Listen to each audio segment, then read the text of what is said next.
Okay, so now let's talk about chapter 4 again. You've got your tracker in your book, adding things as we go.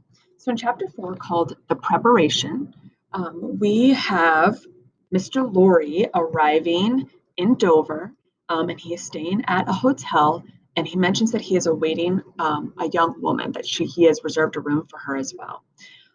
We meet this new character, and her name is Lucy Manette. So we officially meet her on page 22 and 23. She is 17, blonde, pretty, and an orphan. And on page 24, we have direct characterization of her describing what she looked like, describing how she interacts with Mr. Lorry. The meeting of the two characters, Mr. Lorry and Lucy, is to discuss her father's property, who she assumes to be dead. You can tell that Lorry is tiptoeing around the actual issue. And so, what he does, because he doesn't have the heart yet to tell her that her father, whom she has assumed has been dead most of her life, is actually alive, so he tells her this generic story about a doctor of Beauvais and how this doctor was imprisoned by his enemy, therefore having to leave behind his wife and his child. In the story, Laura explains how the wife of the doctor lied to her child and said that her father was dead to spare her the pain of her father being imprisoned in this awful situation, which I'm assuming more than likely they did not think he would escape from. Towards the end of the chapter, Lucy starts to realize, oh my goodness, you're talking about my father. And she realizes that he is alive.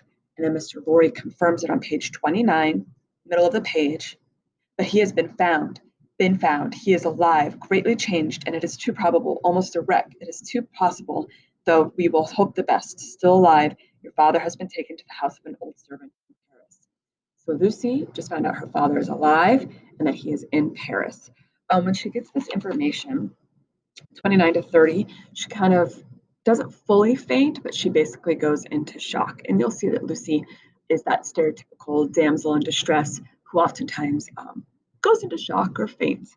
And when she does this, you see Lorry call out to someone else, a new character.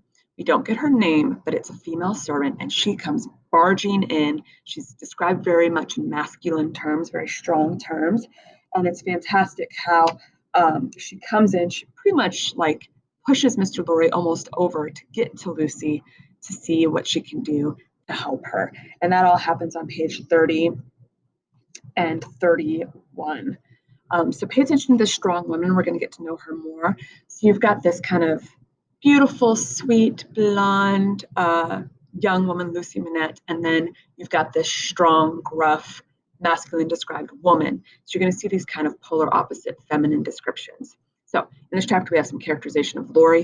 He's very cautious around Lucy. He's trying his best to be very kind in the way that he presents ideas to her. You have Lucy herself, and then we meet this female assistant, who we will learn her name and more about her as the story goes on. So with that in mind, what I would like you to do now is to, continue work with what I've set aside for the sub, and then chapter 5 is due Monday. I've posted a video that has a little preview of what to look for there. All right, you guys have a great day. Thank you.